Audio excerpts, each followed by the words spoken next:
You ask Tiger to solve. This deals with linear equations with one unknown. The final result is x equals -7. Let's solve it step by step. Group all constants on the right side of the equation. Add 9 to both sides.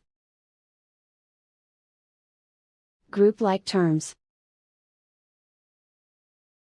Simplify the arithmetic.